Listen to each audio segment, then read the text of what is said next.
¿Cómo están? Jueves 14 de enero, bienvenidos a Cuerpo Médico y vamos a hablar de un tema que usted ha estado pidiendo muchísimo, del síndrome de ovarios poliquísticos, un síndrome que podría originar en las mujeres jóvenes hasta el serio riesgo de la infertilidad y en las mujeres mayores incluso podría degenerarse en un cáncer de endometrio. Eso y más vamos a desarrollar el día de hoy en Cuerpo Médico.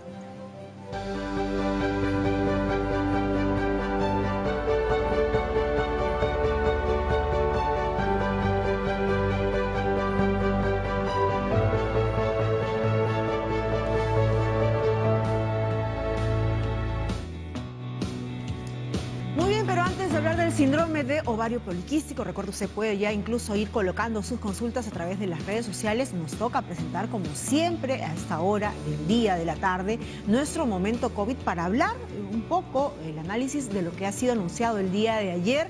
El presidente de la República con el Consejo de Ministros ha hecho una serie de anuncios, de restricciones, incluso de horarios que han sido cambiados para evitar justamente de que se propague mucho más este virus, el nuevo coronavirus que mantiene pues en vilo al mundo entero. Patricia, ¿cómo estás? Bienvenida, contigo vamos a desarrollar el bloque.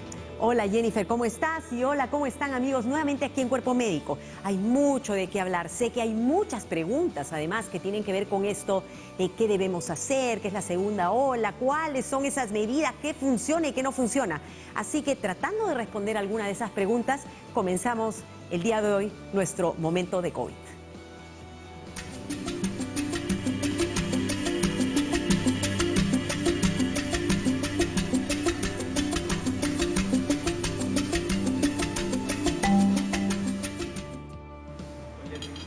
Patricia, justamente estábamos conversando antes que empiece el programa sobre uno de los principales anuncios que ha dado el presidente de la República el día de ayer y hablábamos que con estas medidas, ¿no?, en las cuales se reduce el aforo de principales actividades económicas como gimnasios, centros comerciales, restaurantes, lo que se busca es evitar las aglomeraciones, que es donde sabemos nosotros los seres humanos podemos tener la posibilidad de propagar este virus que en muchas personas podría ser mortal.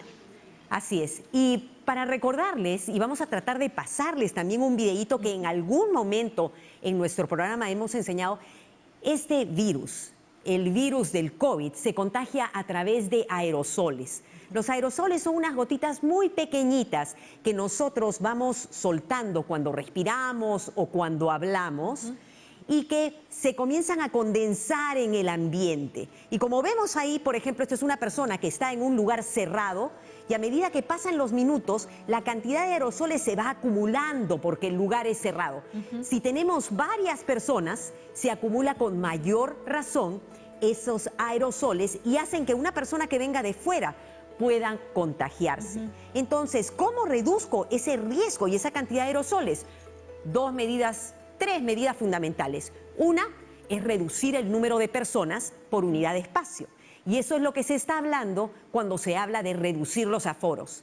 La segunda medida, que es importantísima, es reducir el tiempo que uno va a tomar para ir a un sitio cerrado. Por ejemplo, si tengo que ir a hacer compras, lo que debo saber es muy claramente qué tengo que comprar. Voy, lo compro y me regreso. Reduzco el tiempo. Y la tercera medida importante es la ventilación. La ventilación permite que esos aerosoles comiencen a difuminarse, a salir, igual que van moviéndose, van cayendo progresivamente y al caer finalmente se destruyen, los virus se desecan y se mueren. Y tenemos también un ejemplo que vale la pena que los enseñemos porque también hemos hablado, por ejemplo, qué pasa con los aerosoles en un lugar cerrado, por ejemplo, un restaurante, donde además las personas se bajan las mascarillas. Digamos que tenemos a una persona que está infectada, todas las personas están usando mascarillas, ¿cierto? Hay personas que de todas maneras se van a poder contagiar, pero el problema es que a la hora de ir a un restaurante la gente se baja la mascarilla y comienzan a acumularse los aerosoles. Si además de eso hay mucha gente y además de eso no hay ventilación, se multiplica el número de personas que se van infectando. Patricia, entonces ahí la recomendación sería para todos aquellos que quisieran ir a, no sé, a un restaurante o alguna cafetería a degustar algo, preferir hacerlos en zonas abiertas, terrazas o lugares donde podría yo tener mayor ventilación, y evidentemente ahora que se van a cumplir con estas nuevas disposiciones, con la reducción de aforo va a haber menos gente incluso hasta en esa terraza. Bueno, y podríamos aumentar algunas recomendaciones más. Ajá. Una de las recomendaciones es tratar de mantener la mascarilla el máximo tiempo posible, evitar las conversaciones durante la comida. Ajá. Y simplemente quitárselas para comer. Pero yo les haría una más. Si es que pueden evitar ir a almorzar a restaurantes, compren de delivery de tal manera que reduzcamos los riesgos. Entonces comenzamos a ver aforos, ventilación, número de personas, tiempo en permanencia en lugares cerrados. Todos estos son factores que debemos considerar, y si podemos quedarnos en casa, quedémonos en casa. Patricia, hay otro tema también muy importante, porque si bien es cierto, llevamos 10 meses ya con esta epidemia y con este estado de emergencia en nuestro país, y se habla mucho pues de la fatiga pandémica, y que en verdad no hay algo muy cierto, ya las familias se están extrañando, y como hemos visto que mucha gente se está relajando, empieza a visitarse. La recomendación puntual: visitas fuera del hogar y al aire libre, en parques, y con mascarilla, evidentemente. Nuevamente, fíjate que volvemos a la misma cuestión. Número 1, uso de mascarilla. Número 2, distanciamiento físico a 2 metros. Número 3, en un ambiente abierto, ¿ok? Y número 4, reduzcan el número de personas que participen en esa, digamos, en esa visita al aire libre, que podría ser en un parque. Y reducir también el tiempo en el cual se va a hacer esa visita. Y reducir el tiempo de ese contacto. En realidad, aunque no lo crean, ya quedó claro que estamos en esta segunda ola, pero está en nuestras manos que esta segunda ola no sea ni un olón ni un maremoto. Podríamos revertirla si todos y cada uno de nosotros pone de su parte, tratando de quedarnos en casa y cuidándonos con todas las medidas que conocemos. Y por eso también es necesario, ¿no?, que se cumplan estas disposiciones durante estos 15 días por los cuales se han dado estas nuevas normativas, porque depende de nosotros, de cómo nosotros nos cuidemos para estos 15 días, no se vuelvan medidas restrictivas mucho más duras, mucho más urgentes, ¿no?, que de repente no nos permitan nuevamente transitar. Tenemos una consulta que llega desde Surco. Lupita, ¿cómo estás? Bienvenida a Cuerpo Médico. ¿Cuál es tu pregunta? Hola, ¿qué tal? Hola. Quería consultar de que en mi caso yo tuve COVID hace un mes y yo tengo entendido que puedo ser inmune, pero ¿cuánto tiempo dura esta inmunidad? Tengo entendido que es entre 4 a 6 meses. ¿Me podrían aclarar la duda, por favor? Muy bien, gracias. Muchísimas gracias, Lupita. ¿Inmunidad hay o no esta situación? Gracias, Lupita. Esta es una pregunta muy, pero muy buena. Y justo el día de hoy estaba leyendo un artículo que acaba de ser publicado. Fíjate que hay varios estudios que se están dando para tratar de entender cuánto dura la inmunidad, qué tan frecuentes son las reinfecciones y qué pasa con las reinfecciones. Pero este es un estudio que lo han hecho en el Reino Unido y han seguido alrededor de unos 21,000 profesionales de la salud, a los cuales les están haciendo pruebas para ver durante todo el tiempo qué es lo que pasa con ellos. O sea, en qué momento se infectaron, los siguen y los continúan siguiendo. Lo que han encontrado en este estudio es, y más o menos cuadra con algunos otros estudios, que probablemente la inmunidad natural, le llamamos inmunidad natural a la inmunidad que se crea después de tener una infección. O sea, yo me infecto, puedo estar mal, enfermo, lo que sea, y luego mi cuerpo ya sabe cómo responder. Eso se llama inmunidad natural. Generó el sistema inmunológico. O sea, mi sistema inmunológico ha aprendido a responder. Lo que han estimado es que probablemente esa respuesta dura entre 5 y 8 meses. En este último estudio han encontrado que dura 5 meses. Ahora, van a seguir, pero otra cosa interesante, van a seguir a las personas por más tiempo para ver qué es lo que pasa, pero esto es un promedio. O sea, a algunas personas les dura más, a otras menos. El promedio es 5 meses.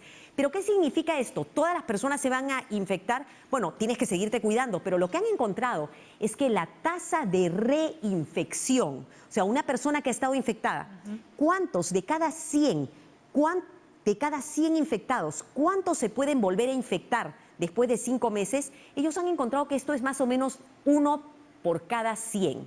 Vamos a sacar cuentas.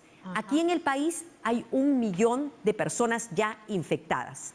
Eso significa que, y ya pasaron varios meses, eso significa que de ese 1 millón de personas infectadas, probablemente 10.000 personas van a poder reinfectarse. Y el mensaje es el siguiente: el hecho de que alguno de ustedes les hayan encontrado una prueba rápida positiva o hayan estado enfermos o muy enfermos, no significa que están protegidos. Tienen que seguirse cuidando con todas las medidas y tienen que proteger a la gente que vive con ustedes, porque ustedes podrían llevar la infección a esas personas más vulnerables. Por eso la consigna es, y será hasta muchísimo tiempo, incluso después de que usted logre ser vacunado en la segunda dosis, es no bajar la guardia, por favor. Esa tiene que ser nuestra consigna de siempre. Vamos con otra llamada. Talía nos llama desde Breña. ¿Cómo estás, Talía? Bienvenida. ¿Cuál es tu pregunta? Hola, buenas tardes. Quería saber, yo trabajo en oficina que tienen aire acondicionado y sé que eso causa humedad, entonces el virus el COVID-19 es más propenso a transmitirse en zonas con climas húmedos. Con climas húmedos y tiene el aire acondicionado, ¿verdad? No es este aparatito que recoge el aire y le extrae, ¿no? Muy bien, el extractor no es aire acondicionado. Vamos a ver si está Talía. Bueno, hemos cogido la pregunta. Eso nos sirve también para poder aclarar algunas cosas. El virus está en todo el mundo. En algún momento se pensó que en aquellos lugares húmedos o en aquellos lugares más calientes o en la altura no íbamos a tener infección. Entonces, al virus no le importa el clima. Es cierto que durante el verano, en teoría, la tasa de infección disminuye. Eso nos podría estar ayudando a nosotros, pero en realidad todo Sudamérica que está en verano también está entrando en segundas olas. Ahora, ¿qué hay con respecto al aire acondicionado? El aire acondicionado recicla el aire y por lo tanto va a reciclar los virus. El virus va a estar contentísimo concentrándose en esa zona. Para las oficinas, abran las ventanas, apaguen el aire acondicionado. Reduzcan el aforo de personas, mantengan el distanciamiento. Y otra cosa que es importante que deberían considerar los jefes de las personas que trabajan en las oficinas, es que una alternativa es lo que se llama la alternancia. ¿Qué significa? Yo reduzco el aforo y digo, miren, aquí en esta oficina normalmente trabajan 9 personas, vamos a hacer que trabajen de 3, o sea, 3 una semana, 3 otra semana y 3 otra semana, si es que necesitan que haya trabajo presencial. Y si no se necesita trabajo presencial, por favor, y ya lo ha dicho inclusive el día de ayer entre las medidas, se requiere promover el teletrabajo para reducir el contacto. Necesitamos reducir la transmisión en el país. Nuevas estrategias laborales que se tienen que tomar en definitiva. La alternancia y el teletrabajo son medidas de bioseguridad para los trabajadores. Vamos con una última consulta. Joana nos llama desde el RIMAC. Joana, ¿cómo estás? Cuéntanos. Del Callao, dice. Joana. Buenas tardes. Sí, llamo desde el Callao. Sí, mi consulta es la siguiente, doctora. Quisiera saber que si después de haberme aplicado la vacuna para el COVID, ¿cuánto tiempo voy a tener que usar mascarilla? Muy bien, nuevamente, vacuna, primera y segunda dosis en principio, ¿verdad, Patricia? Así es. La primera cuestión es, hasta ahora, todas las vacunas que tenemos y la que va a llegar aquí al país son 2 dosis.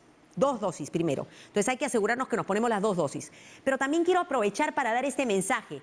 Para todas las vacunas que usamos, la vacuna no es mágica. O sea, no es que yo me pongo la vacuna y ¡chuas!, ya tengo inmunidad. No. Lo que hace la vacuna es le pasa la voz y le enseña a nuestro sistema inmune cómo debe comenzar a producir sus ejércitos, pero eso toma tiempo. Entonces, para poder tener una mejor respuesta inmune, demora por lo menos 20 días de la última dosis. Pero ahí no acaba la cosa. Ninguna vacuna tiene 100% de efectividad para ninguna enfermedad. Entonces, para que una vacuna sea totalmente efectiva, se necesita que una población grande haya recibido la vacuna. Para el caso del COVID se estima que probablemente el 80% de la población va a tener que haber recibido la vacuna. Así que el mensaje es, si te vacunas, cuando comiencen las vacunas acá de coronavirus, vas a tener que seguir usando tu mascarilla por lo menos hasta final de año, hasta que nos digan hemos cumplido con vacunar al último peruano y tendremos que ver si ese es el momento en que se acaba realmente la mascarilla. Por otro lado, yo anticipo que la mascarilla se va a quedar con nosotros. ¿Por qué razón? Porque es una buena medida para prevenir otras infecciones respiratorias, para ir en el transporte público, por ejemplo, que usualmente está lleno de gente, y podría ayudarnos a prevenir fundamentalmente este tipo de infecciones. La mascarilla no llegó para quedarse y evidentemente en lugares bastante concurridos ya se ha demostrado que ha bajado la afluencia, o mejor dicho, la incidencia de casos de resfríos comunes incluso. Resfríos comunes, influenza e inclusive hasta tuberculosis. Así que debe de ser una medida que tiene que quedarse. Ahora sí, dando pie pues a lo que vamos a ver el día de hoy día jueves 14 de enero, nos toca reaprender, o mejor dicho, repasar todos los temas que ustedes nos han estado enviando, y uno de ellos es qué es lo que ocurre con el tema del síndrome de ovarios poliquísticos. ¿Qué tan grave puede ser para una mujer que está en edad fértil? Si es que de repente las mujeres que ya están en la perimenopausia, menopausia, todavía se pueden ver afectadas por esto de ovarios poliquísticos. Vamos a ver un informe y entramos de lleno con sus preguntas y nuestros especialistas. Sí, muy bien.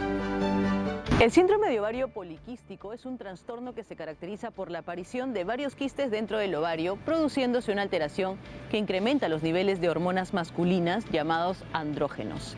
Y en la mayoría de los casos puede producir la aparición de acné, caída de cabello e hirsutismo, que es la excesiva vellosidad.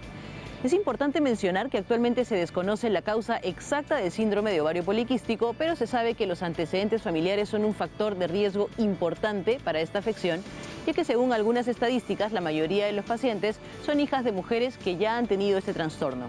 Asimismo, los signos y síntomas del síndrome de ovario poliquístico se manifiestan en el primer periodo menstrual durante la pubertad. En ocasiones, el síndrome de ovario poliquístico se manifiesta más tarde, por ejemplo, en respuesta a un aumento de peso importante por sedentarismo y alimentación a horas inadecuadas.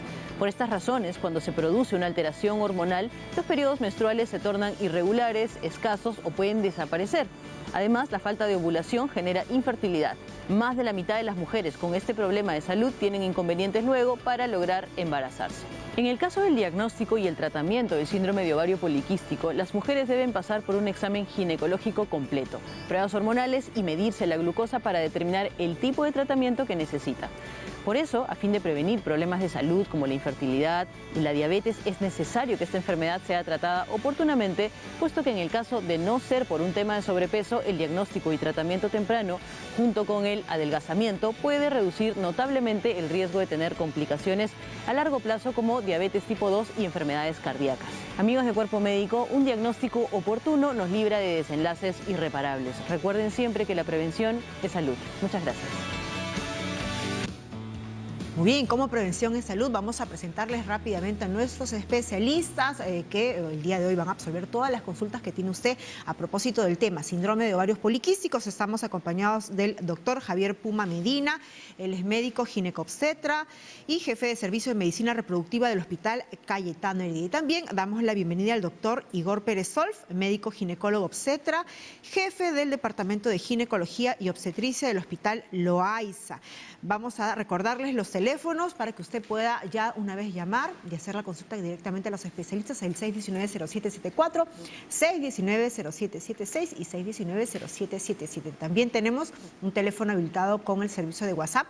Usted puede dejar también ahí su audio, ¿no?, con la pregunta o tal vez una interrogante que tenga, y también escribirla si gusta a través de las redes sociales. Ahí está, tenemos Twitter, Facebook e Instagram. Ahora sí, dicho esto, vamos rápidamente con una primera consulta. Si me comunican, por favor, y me confirman en producción si es que llega a través de la línea telefónica o a través de redes sociales. Si no, en todo caso, vamos con una primera consulta para el doctor Puma. Tenemos a Stephanie de Cañete. Stephanie, ¿cómo estás? Bienvenida a Cuerpo Médico. ¿Cuál es tu pregunta para el doctor Puma? ¿Stephanie? Vamos a ver si recuperamos ahí ese contacto con Stephanie. Si no, en todo caso, le preguntamos al doctor Puma qué cosa es esto de los ovarios poliquísticos, este síndrome, quién o cómo se origina. Doctor Puma, bienvenido. Hello. Buenas noches, buenas tardes. Buenas tardes, doctor. Sí, buenas tardes. Un placer de estar acá. Gracias por la invitación y a estar compartiendo este gran panel con el doctor Igor. El síndrome de ovario poliquístico es una enfermedad bastante común en mujeres jóvenes, ¿no? Lo vemos muy frecuentemente y que causa muchas veces, a veces ningún síntoma, pero cuando afecta a la mujer, pues afectan las esferas metabólicas, originando obesidad, alteraciones de la menstruación, problemas de fertilidad, y a largo plazo puede dar inclusive condicionar cuadros de diabetes, hipertensión arterial y alteraciones del metabolismo de las grasas. inclusive está asociado a ciertos cánceres ginecológicos. Por eso es importante, ¿no?, instruir a la población femenina en edad joven, ¿no?, que acuda preventivamente a los centros de salud y hospitales para hacerse su chequeo correspondiente. ¿Cuándo sería lo indicado, doctor Puma, que uno tendría que empezar con estos chequeos ginecológicos? Los chequeos ginecológicos en general, para poder hacer un adecuado despistaje de cualquier problema, idealmente toda mujer debe ser consciente de hacerlos apenas en un criterio empiece la vida sexual, ¿no?, para hacer los chequeos correspondientes, ¿no?, con respecto al Papa Nicolau, consejería de enfermedades de transmisión sexual, planificación familiar, etcétera. Muy bien, tenemos una llamada que nos viene desde Cañete y es Stephanie. Stephanie, ¿ahora sí estás ahí? ¿Stephanie? Caramba, parece que la vamos perdiendo. Pero tengo otra pregunta para el doctor Pérez esta vez. Doctor Pérez, ¿cuál es la causa? ¿Por qué se produce este síndrome de los ovarios poliquísticos? Porque conociendo la causa, me imagino que podemos tener una idea de cómo manejarlo mejor. Ok. Buenas tardes con todos, muy agradecido por la invitación. Los ovarios poliquísticos en realidad es una alteración hormonal, ¿no?, de un trastorno endocrino. El origen preciso no se conoce. Lo que se conoce es la fisiopatología, que ocurre básicamente por dos motivos, ¿no? Uno es una disfunción del eje hormonal a partir del cerebro, donde no se secretan las hormonas que inducen la ovulación o que producen la ovulación, y entonces quedan muchos folículos pequeñitos que no crecen, y eso es lo que se ve en la ecografía como múltiples quistes y decimos ovario poliquístico. Y la otra fisiopatología que está implicada tiene que ver con lo que se llama resistencia a insulina, ¿no?, que se da, que también produce el aumento de esta hormona, la LH, y los ciclos anovulatorios. Entonces, digamos, el origen preciso parece ser un defecto asociado a la genética, que ya predispone a esta disfunción de la ovulación o la resistencia a insulina, y que esto causa pues estos múltiples folículos. Estos múltiples folículos lo que hacen es que la paciente no regle, o regle de vez en cuando, o ovule de vez en cuando, lo cual dificulta la fertilidad y lo cual hace también que aumenten las hormonas masculinas, dando los síntomas, ¿no? Le da el hirsutismo, o sea, el vello, le da la caída del pelo, le da la piel grasosa, le da el aumento de peso, y es un círculo vicioso. Eso aumenta la resistencia a insulina y eso aumenta otra vez el tema de la anovulación. Entonces, podríamos decir que es una desregulación hormonal, de modo que, conociendo eso, se puede regular, y eso lo puede hacer el médico. Y lo clásico realmente son las chicas, digamos, gorditas, con aumento de vello y que no reglan, ¿no? O que reglan de vez en cuando. Ese es, digamos, la triada clásica del ovario poliquístico. Claro. Y bueno, lo que sí hay que tener en cuenta es que en las chicas adolescentes, las que están, o las púberes, ¿no?, las que están empezando a arreglar, esto es común, o sea, es común que tengan sus ciclos irregulares, es común que tengan un poco de vello, porque lo primero que aumenta en los ciclos naturales es la LH, el andrógeno, y para hacer el diagnóstico de ovario poliquístico tiene que pasar 2 años de la primera regla. Eso es lo usual, ¿no? Para que no estén corriendo donde el endocrinólogo o el ginecólogo, porque están las reglas irregulares. Entonces, pasado 2 años se supone que ya el eje está maduro, y si es irregular, entonces existe la posibilidad de este diagnóstico. Perfecto, buenísimo, porque de esa manera podemos determinar bien cuáles son estas señales de alerta 2 años después de la primera regla y se presentan estos ciclos irregulares. Entonces ahí tendríamos que ir ya rápidamente con el especialista. Tenemos otra consulta para el doctor Puma. Una llamada llega desde Puente Piedra. Pamela, ¿cómo estás? ¿Cuál es tu pregunta? Sí, buenas tardes. Mi pregunta es, una vez que ya se me pasó el síndrome de los ovarios poliquísticos, ¿qué tantas probabilidades hay de que nuevamente me den, no? Gracias. Pamela, ¿estás ahí? Para que el doctor Puma de repente pueda hacerte Sí, alguna pregunta extra, ¿no? ¿Por qué consideras tú que ya se pasó el síndrome de ovario poliquístico? Porque bueno, me dieron las pastillas que tuve que tomar, que son las hormonas, y supuestamente ya pasó, pero nuevamente hay como que la regla se pone irregular, entonces no sé si hay ¿Qué edad probabilidades de tienes? que regrese. 25. Perfecto. Doctor Puma, ¿qué orientación podemos darle a Pamela? Bueno, gracias por la pregunta, señorita Pamela de Puente Piedra. Bueno, y decirle que un diagnóstico certero de ovario poliquístico trata acerca de un problema que difícilmente va a tener una solución. Es decir, hablar de una curación para este tipo de problemas no existe, ¿no? Hay cuadros sí que son muy difíciles de tratar, pero en general los cuadros de ovario poliquístico son tratables, se pueden controlar, más no curar. Y en ese sentido, el seguimiento del tratamiento va a ser muy importante, ¿no? Desde múltiples enfoques, como dijo el doctor, el enfoque ginecológico tiene bastante importancia, también el enfoque nutricional, el enfoque endocrinológico que pueda corresponder.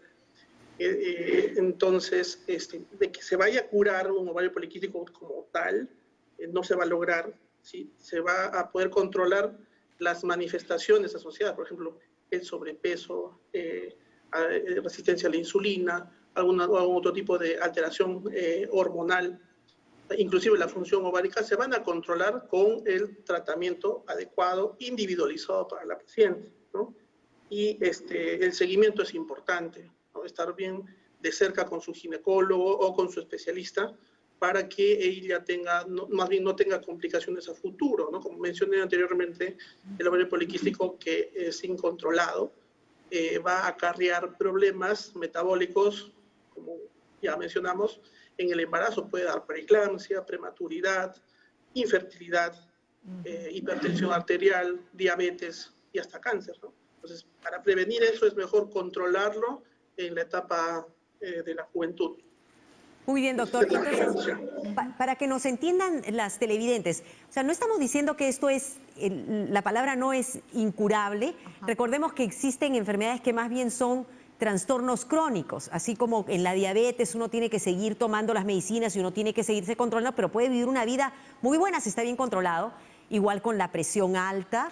Entonces, cuando nos falla alguna glándula o alguna hormona, tenemos que seguir tomándolas. Entonces, este tema de los ovarios poliquísticos no es que me dio la medicina y ya se acabó y ya no lo vuelvo a ver, sino que requiere, dado que es toda una alteración que ya viene incluso aparentemente con algunos factores genéticos, etcétera, vas a requerir, Pamela, que te siga viendo el médico. En algunos periodos requerirás medicación, en otros no, eso lo decidirá tu médico, pero no es que me trataron y se acabó, sino que es una cuestión crónica.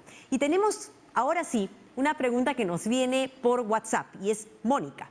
Mónica Rizzo nos dice: hola, tengo ovarios poliquísticos, estoy bajo tratamiento, pero estos últimos meses he subido mucho de peso. Quiero saber a qué se debe esto. Doctor Pérez. Bueno, usualmente habría que ver un poquito cuál es el tratamiento que está recibiendo, pero idealmente la primera fase de tratamiento es bajar de peso. O sea, eso va a reducir la resistencia a insulina y va a restaurar los ciclos menstruales naturales. A veces es suficiente solamente con esta medida.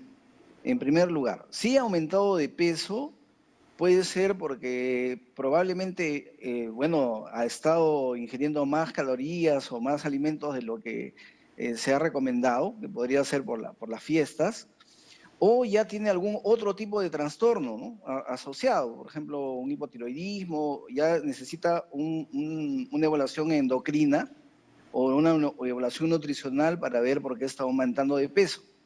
Básicamente es eso, ¿no? Si ella está bajo tratamiento, que el tratamiento usual es la baja de peso y probablemente los anticonceptivos, con algún tipo de progestágeno que sea acomodado a cada paciente, y mantener las menstruaciones, probablemente eso sea lo que está haciendo, pero el aumento de peso tendría que ver no con el tratamiento, sino de repente con los hábitos que ella tiene. Pero un punto indispensable es el bajar de peso, porque ya lo hemos visto incluso con otras enfermedades que hemos tocado en cuerpo médico. La obesidad, ¿no?, es el inicio de muchas enfermedades, incluso silenciosas. Vamos a hacer una pausa. ¿Qué le parece, doctor Pérez, doctor Puma? Pero vamos a seguir con más de sus consultas. Recuerden, hoy estamos hablando del síndrome de ovarios poliquísticos. Regresamos con sus preguntas. Ya.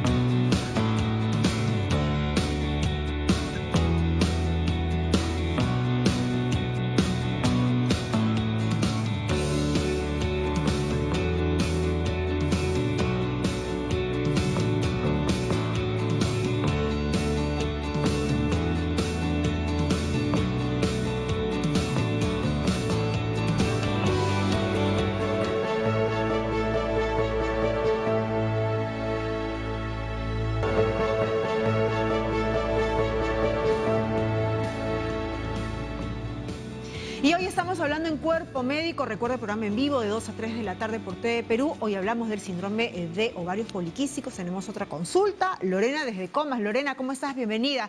¿Cuál es tu pregunta para el doctor Puma? Hola, ¿qué tal? A mí me diagnosticaron de ovario poliquístico ya hace unos años y el doctor me recetó anticonceptivos.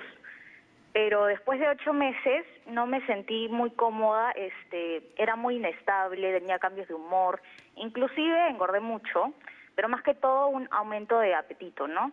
Y quisiera saber, la pregunta del doctor es si es que hay tal vez otro tratamiento que sea un poco más leve con esto, ¿no? Muy bien, muchas gracias, Lorena. Doctor Puma, ¿qué orientación podemos darle a propósito de los tratamientos? Claro, el tratamiento es individualizado y como bien se mencionó anteriormente, el pilar de todo esto, primero hacer un buen diagnóstico, ¿sí? Como, si bien es cierto, el ovario poliquístico es muy frecuente, a veces no es la primera lo que está padeciendo el paciente, ¿no? Es un diagnóstico de exclusión muchas veces. Primero hay que investigar bien a fondo cuál es el verdadero problema. Pero bueno, una vez hecho esto, hay que identificar qué otros factores están asociados y en base a ello implantar el tratamiento. El pilar importante, como ya se mencionó, es el control dietario y la actividad física. Eso número 1, ¿sí? Porque esto no va a poder sin ello no se va a poder aplacar la enfermedad en sí con una simple pastilla, ¿no? O un combinado hormonal.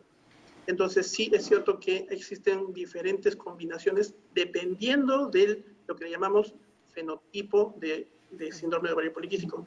Hoy en día se han descrito diferentes combinaciones de manifestaciones de este ovario que algunos responden a determinadas combinaciones y tratamientos. Hay que evaluar bien el caso en dónde encaja la paciente Lorena para poder establecer la combinación terapéutica adecuada, ¿no? Entonces, esa sería mi recomendación. Necesito una reevaluación si es que hay alguna inconformidad respecto al tratamiento. Hay que reevaluar. Lorena, entonces sería el momento de una reevaluación para ver justamente si ese es el anticonceptivo correcto, si necesitas alguna cosa adicional y sobre todo, uno de los mensajes que nos están dando clarísimos es que no es cuestión solamente de tratamiento, tiene que haber un cambio de la forma de vida, de la comida y de la actividad física. Y tenemos además ahora una llamada que nos viene de la Ciudad Blanca, es Isabel. Isabelita. Buenas tardes, ¿cómo estás? Buenas tardes. ¿Cuál es tu consulta para nuestros especialistas? La siguiente, a mi hija le detectaron a los 8 años, 7 meses, pubertad precoz o temprana. Por lo tanto, para ayudar con el crecimiento y parar que no venga el periodo menstrual, le dieron triptorelina por aproximadamente 1 año y medio. Ha recibido estas inyecciones, como ustedes bien detienen un poco la situación de que venga el periodo menstrual. Entonces ella ya tiene ahora 12 años y ya empezó su periodo menstrual. Yo quiero saber si esta triptorelina y todo esto podría ocasionar en un futuro ovario poliquístico y qué otras cosas podrían traer. Muy bien, muchas gracias. Entonces, doctor Pérez, la pregunta es, ¿qué cosa es esto de la pubertad precoz muy rápidamente y si el tratamiento o la pubertad precoz se asocian finalmente al ovario poliquístico? Bueno, la pubertad precoz es la aparición del periodo menstrual generalmente antes de los 8 años, ¿no? El tema es que las chicas no deberían menstruar a esa edad, las niñas no deberían menstruar a esa edad. Cuando menstruan a esa edad se afecta todo el crecimiento, porque las hormonas empiezan a cerrar los cartílagos de crecimiento, o sea, el huesito se detiene, se quedan chiquitas las pacientes y hay una serie de cambios metabólicos además. Entonces, lo que usualmente hacen es colocar esta ampolla, la triptorelina o alguna, la leuprolina, son unos medicamentos que lo que hacen básicamente es bloquear el eje hormonal. Es como producir una menopausia, ¿no? Entonces, hasta que crezca un poquito más la niña y ya dejan que el eje solito vuelva a funcionar. Por eso la señora ya tiene 12 años esta niña y ya empezó su regla como tiene que empezar a la edad normal. No tiene relación con el ovario poliquístico, o sea, no hay una causa de que las ampollas o el tratamiento o la pubertad precoz se asocien con ovario poliquístico. Sin embargo, también podría ser que tenga ovario poliquístico. Eso hay que verlo todavía un par de años después de que esta niña ya estabilice su régimen menstrual. Perfecto, vamos rápidamente entonces hasta San Martín de Porres. Rosa nos llama y tiene una pregunta. Rosa, ¿cómo estás? Bienvenida. Señor. Sí, Cuéntanos. aló, sí, señorita, buenas tardes. Hola, ¿cómo estás? ¿Cuál es tu pregunta? Buenas tardes, sí. Buenas tardes, doctorita Patricia. Hola, Mucho ¿cómo gusto de estás? verla también. ¿Cómo estás? ¿Qué tal? Gracias. Y a los doctores también un saludo. Doctorcito, sí, ¿qué tal? Sí, la veo a usted siempre, doctorita. Nos ayuda mucho con sus consejos. Doctores, mi hijo tiene ya 5 años de casado, mi nuera, hasta ahora pues no puede tener bebés porque le han diagnosticado quistes poliquísticos. Y una vez se embarazó, después de 2 años se embarazó con el tratamiento que estaba, pero al mes lo perdió. Y le siguen tratando, no sé si tendrá que ver que ella es seimesina. Ella es seimesina y bueno, y hasta ahora no concibe, ¿no? Y siguen con el tratamiento. ¿Qué edad tiene ella ya tu cumplió nuera? 40 años. 40 años. Ella ya cumplió 40 años, no sé si todavía ella puede concebir o cuáles son sus consejos, doctores, por favor. Muy bien, muchas gracias. Muchas gracias por Rosita. tu respuesta, que Dios los bendiga. Igual, muchas gracias por la sintonía, Rosa. Vamos a ver qué orientación te puede dar el doctor Puma a propósito de la situación de tu nuera. Doctor. Ya. Sí, pues en el caso de la paciente nos dijeron una mujer de 40 años, hay que reconocer que la edad, a mayor edad, el riesgo reproductivo aumenta y las posibilidades de embarazo disminuyen, ¿ya? Y a esto se está sumando un posible diagnóstico ovario poliquístico que también resta fertilidad, ¿no? Bueno, lo que se tiene que hacer con ella, estamos todavía con una luz de esperanza, ¿ya? 40 años no es una mala edad todavía, se puede hacer una evaluación completa del caso, ver realmente cuáles son los impedimentos, tratar de determinar realmente cuáles son y de acuerdo a ello darle un manejo lo más adecuado posible, lo más pronto posible. Recordar también pues, que el ovario poliquístico es un problema que no es que aparezca en la pubertad, sino que ya se va gestando en la etapa embrionaria, ¿no? Ella mencionó que es seismesina. Muchas mamás embarazadas que han tenido que tienen ovario poliquístico, sus hijas, ¿no? A futuro también van a tener esa predisposición fuerte a tener ovario poliquístico. Es una condición genética que se va a potenciar durante la etapa embrionaria en el ser humano. Entonces eso también es importante reconocer. Esta enfermedad no solamente nace en la pubertad, sino que ya se va gestando en la etapa embrionaria de la futura mujer, ¿no? Entonces, lo que le recomiendo a la paciente es de que acuda a un especialista en infertilidad, porque, digamos, este es el profesional que va a evaluar de manera muy integral el asunto de salud y le va a recomendar lo mejor, ¿no? En Lima habemos bastantes de estos profesionales y le pueden dar ayuda oportuna.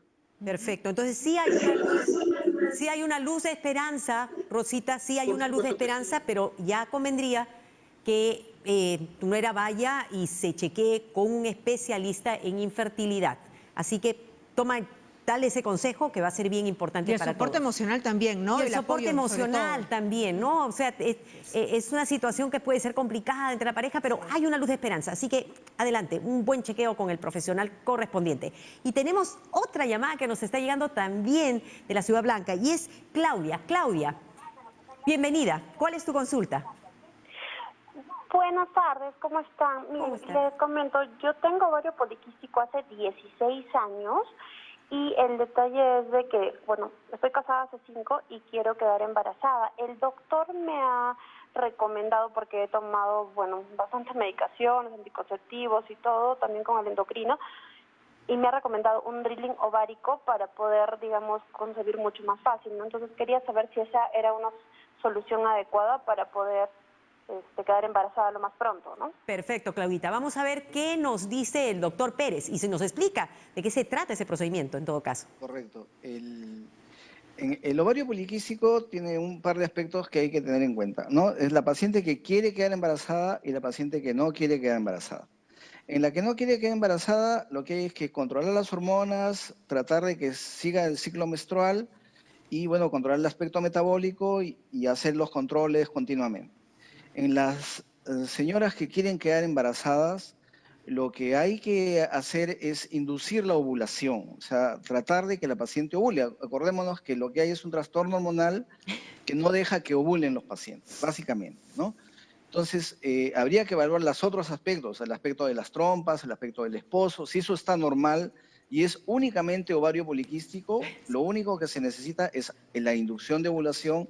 Ahora, cuando las pacientes no responden a la inducción de ovulación, porque uno le puede dar las ampollas o las pastillas y no responde, entonces ahí las indicaciones empiezan a ser un poco más complicadas, ¿no? En este caso, por ejemplo, a la señora le han dicho que hay que hacer un drilling. El drilling es hacer unos agujeros en el ovario mediante la laparoscopía para tratar de disminuir las hormonas que se producen en la zona del estroma ovárico, o sea, los andrógenos, en otras palabras. Entonces, para bajar los andrógenos hay que bajar los andrógenos y eso como que reinicia el ovario y vuelve a ovular. Esto podría ser una manera de tratar el ovario poliquístico siempre y cuando se hayan pasado por las etapas previas de la inducción de ovulación. Sin embargo, este tratamiento es un poco cuestionable. Primero porque es una cirugía, hay que meter a sala operaciones a la paciente y hay que hacer una operación y hay que perforar los ovarios, usualmente con un cauterio, y esto lo que va a hacer es destruir ovocitos, tejido ovárico. Entonces, si nosotros estamos buscando un embarazo, es como destruir una cantidad de óvulos también. Entonces, esta es un poco la controversia. Sin embargo, podría ser un tratamiento, ¿no? Posible si es que no se pueden acceder a los tratamientos de inducción de ovulación o ya tratamientos de alta complejidad como la fecundación in vitro. Muy bien, muchísimas gracias, doctor Pérez. En todo caso, ¿no? Le decimos a Claudia que converse con su médico y que puedan despejar todas estas dudas a propósito de los tratamientos. Nos quedamos en Arequipa y tenemos a Elvira, también nos llama de esta linda ciudad. Elvira, ¿cómo estás? ¿Cuál es tu pregunta? ¿Elvira? Buenas tardes. Hola, ¿cómo estás? Buenas tardes. Mi pregunta era para el doctor. A mí me sacaron los ovarios porque tenía, como dice, el ovario poliquístico, ¿no? Pero yo desde ahí ya no he tomado nada. Ya eso ha sido hace 2 años. ¿Por qué? Porque yo tomo anticoagulantes. Entonces yo quiero preguntar al doctor qué hormonas puedo tomar que no contraindiquen con el anticoagulante que yo tomo. Elvira, ¿qué edad tienes? Yo tengo 50. 50 años, muy bien. Vamos a ver qué orientación te puede dar el doctor Puma, pero recuerda que quien te da la prescripción médica puntual de cuál es el tratamiento es el médico que está viendo tu caso, que conoce toda tu historia clínica. Doctor Puma, ¿qué orientación podemos darle a Elvira? Yo quisiera saber, un saludo de Arequipa, yo soy de Arequipa, mucho gusto, señora Elvira. Una preguntita, ¿por qué le dan anticoagulantes a usted? ¿Ha tenido trombosis? Sí. Ah, caramba, sí. Sí, ya, entonces, acá muy puntual. ¿A usted le han sacado el útero? ¿Le han sacado el útero? No. Tiene el ovario. No, le sacaron el ovario, perdón. Sí. Ah, ok. Bueno, tiene útero y tiene un problema de trombosis. Digamos que la trombosis es una condición bien conocida que es casi incompatible con el uso de algún tipo de hormona, ¿sí? Pues, lastimosamente, si a usted le han hecho una oophorectomía bilateral, que es la extracción de los ovarios, idealmente, si no tuviera problema de trombosis, podría ser tributaria de un tratamiento de reemplazo hormonal, ¿no? Sí, pero lo que frena en su caso de usted es la trombosis, ¿no? O sea, darle una hormona a usted con trombosis sería perjudicarle el tema de la trombosis, ¿no? Y ahí la anticoagulación como que no serviría de mucho, se puede usted complicar. El tema es delicado, ¿no? Porque usted necesita sus hormonas. Hay alternativas no hormonales para manejar. Ahora, dependerá mucho de qué malestar le está generando esta insuficiencia de los ovarios, ¿no? O sea, de no tenerlos. Tendría que evaluársele bien para ver si es que realmente necesita algún tipo de hormona. No todas las mujeres que tienen este tipo de menopausia quirúrgica requieren algún tratamiento a los 50 años, ¿no? Entonces, habría que evaluarle. No siempre hay que dar hormona. Hay mujeres que están muy tranquilas a los 50 años sin hormonas, y con el caso de usted sin ovarios también puede estar muy bien. Habría que controlar el tema de osteoporosis, el tema del metabolismo de las grasas, los triglicéridos, el colesterol, el peso, y el tema de la presión arterial, que se va empeorando cuando hay ese déficit de hormonas, ¿no? Por la menopausia que usted tiene. Eso sí habría que chequearlo. Muchas gracias, doctor Puma. Elvira, como hemos visto, por ser un cuadro muy complejo, acércate a tu médico tratante, conversa con él sobre todas estas inquietudes para que puedan llegar a un mejor tratamiento. Vamos a ir cerrando ya el tema de ovarios poliquísticos, al menos en esta primera edición que hemos tenido en Cuerpo Médico, y por favor le pido a nuestros especialistas que nos den recomendaciones finales muy puntuales. Empezamos con el doctor Pérez. Por favor, doctor, recomendaciones. Bueno, en primer lugar, las alteraciones menstruales deberían ser siempre consultadas con el ginecólogo, ¿no? Para tratar de establecer si existe o no esta posibilidad del ovario poliquístico. Segundo, las recomendaciones de los hábitos diarios, el control de peso, el control de la ingesta de los alimentos, básicamente. Y, por supuesto, el control ginecológico siempre una vez al año. Perfecto. Doctor Puma, ¿qué podemos añadir a esas recomendaciones? Sí, añadir a lo que dijo el doctor, a los padres de familia que tienen a sus hijas e hijos pequeños, a esos niños, incentivarles la actividad física, ¿no? Que ahora por la pandemia todos estamos sedentarios, entonces hay que incentivar eso, que no estén tirados en el sofá con el celular en la mano. Y segundo, hacer lo mejor posible con la alimentación, ¿no? Que sea variada, que esté con frutas, con carnes, con carbohidratos adecuados, y bueno, y evitar el sobrepeso y la obesidad en los niños, porque en la etapa infantil es cuando se va progresando este ovario poliquístico en la adolescencia. Buenísimo. Muchísimas gracias. Agradecemos pues al doctor Javier Puma Medina y al doctor Igor Pérez Solf, ambos médicos ginecobstetras, uno del hospital Cayetano Heredia y el otro del hospital Loaiza, quienes tuvieron hoy día la gentileza de responder nuestras consultas. Vamos a hacer una pausa y regresamos con lo que usted está esperando, Momentos de Nutrición con Sarita Busabá. Hoy día va a hablar a propósito de los temas de los productos sin azúcar, si es que son probables, también solo productos para diabéticos o no. Regresamos con eso y sus consultas a través de línea telefónica.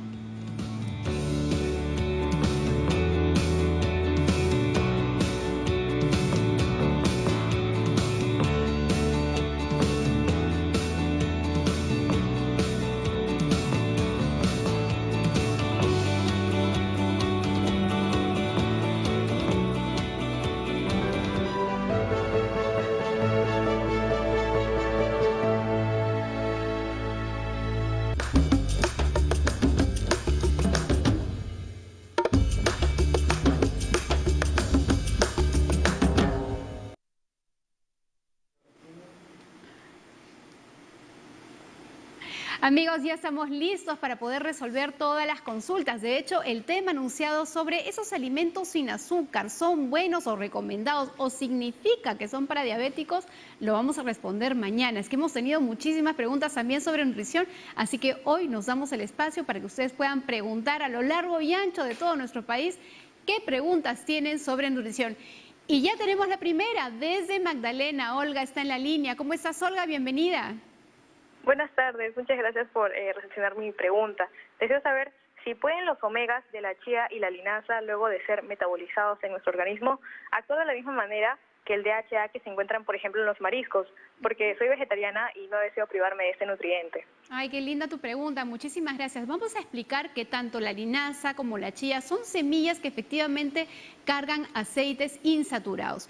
Y esos aceites insaturados son una gran familia, y los omega 3 del pescado, si bien son insaturados, no son los mismos que cargan la linaza y la chía. Estos tienen otros tipos de omega, entonces no son equivalentes. Incluso el de Sacha Inchi, si bien el Sacha Inchi tiene omega 3, no es el mismo tipo que tienen los pescados o los mariscos.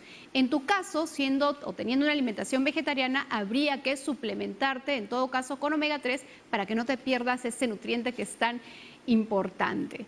Y no sé si ya tenemos otra llamada. Mauricio está en Chorrillos. ¿Cómo estás, Mauricio? Bienvenido. Hola, ¿qué tal? Buenas. Quisiera hacer una pregunta sobre la dieta Detox. Quería saber ¿Sobre la dieta? ¿Usted qué opina sobre la dieta Detox y qué consejo daría a esas personas que realizan esa dieta? Disculpa, no comprendí bien tu pregunta. ¿La dieta qué, perdón? Detox. Detox. Sí, detox, lo que son a través de jugos. ¿Keto o detox? Que no te estoy escuchando bien. Detox. Detox, ok. Bien, de hecho tenemos un gran número de nombres distintos de dietas keto, detox, Atkins y 1000 modas en respecto de la dieta. Una dieta detox lo que intenta decir que es una dieta desintoxicante y para eso emplean una serie de jugos, batidos, alimentos que dicen desintoxicar el cuerpo. Esto no tiene ningún sustento científico, no es un protocolo nutricional, no es un tratamiento dietético. Debemos tener claro que lo que se debe hacer en una dieta, indistintamente del objetivo, es decir, quiero perder peso, quiero subir peso, tengo colesterol, tengo ovario poliquístico, es que el paciente aprenda a comer, aprenda a manejar su dieta y que no ponga en riesgo su salud. De tal manera que la dieta detox en realidad no es un estilo de alimentación saludable ni tiene el beneficio que dice tener. No hay ninguna evidencia sobre el tema. Y ya nos vamos al cercado porque ahí está Jennifer en la línea. ¿Cómo estás, Jennifer? Hola, Jennifer. Hola, ¿qué tal? Me gustaría saber si influye realmente en algunos productos que digamos especifique que no tiene calorías, que digan 0 calorías. ¿Eso podría de todas maneras perjudicar al consumo de las personas? Jennifer, ¿qué edad tienes? Tengo 20 años. 20 años, tienes una voz de muy jovencita, por eso te lo preguntaba. En realidad tenemos muy pocos alimentos que sean exactamente 0 calorías. Tal vez algunas bebidas que están endulzadas con edulcorantes y que tienen una serie de sustancias químicas más edulcorantes, podríamos decir que tal vez esta sea 0 calorías.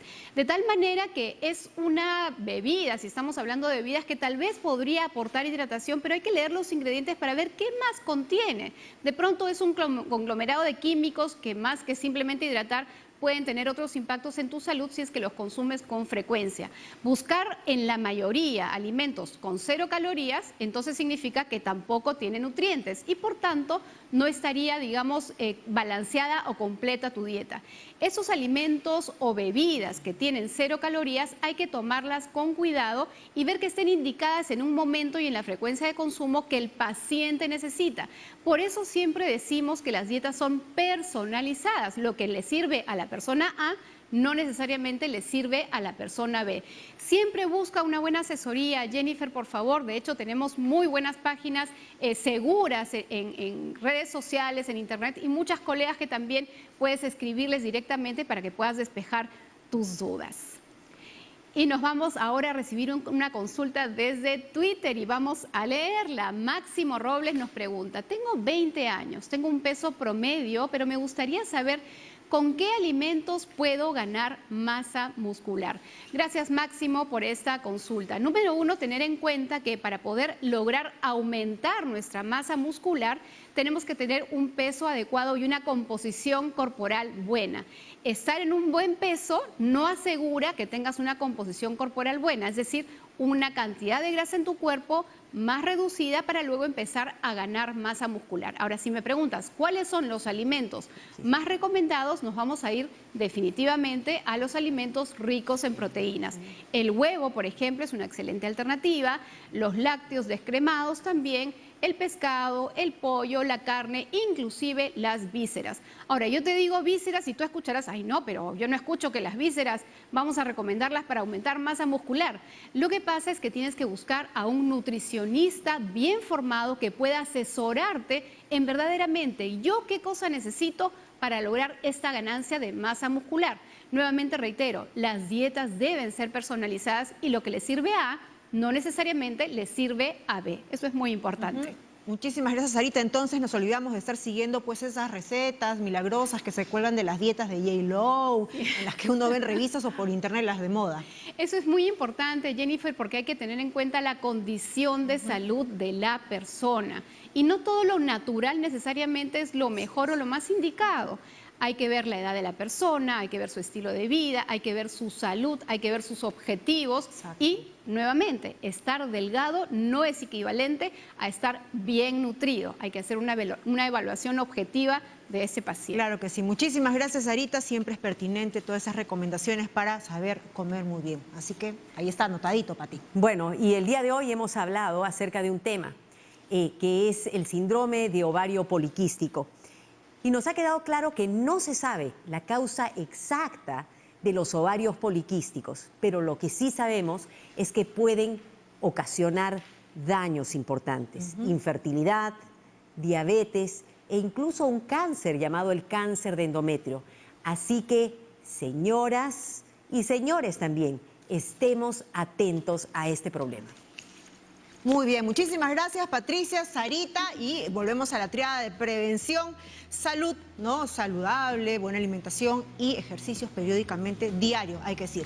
Recuerde que el Cuerpo Médico aparece de lunes a viernes de 2 a 3 de la tarde en vivo a través de la señal de TV Perú, y usted nos puede volver a ver si es que entra a través de nuestras redes sociales, nuestras cuentas del Facebook, y ahí están colgados los programas. Si usted quiere volver a chequear las recomendaciones que ha dado pues Sarita Busaba, quien también va a estar mañana hablándonos de temas de nutrición, o aprender un poco más a propósito del COVID, porque Patricia también desarrolla el bloque Momentos COVID. Así que muchas gracias por su preferencia, sigue en sintonía de TV Perú, y recuerde que mañana hablamos de todo el tema de ojos. Desprendimiento de retina es el tema de mañana, así que no se la pierda. Chao.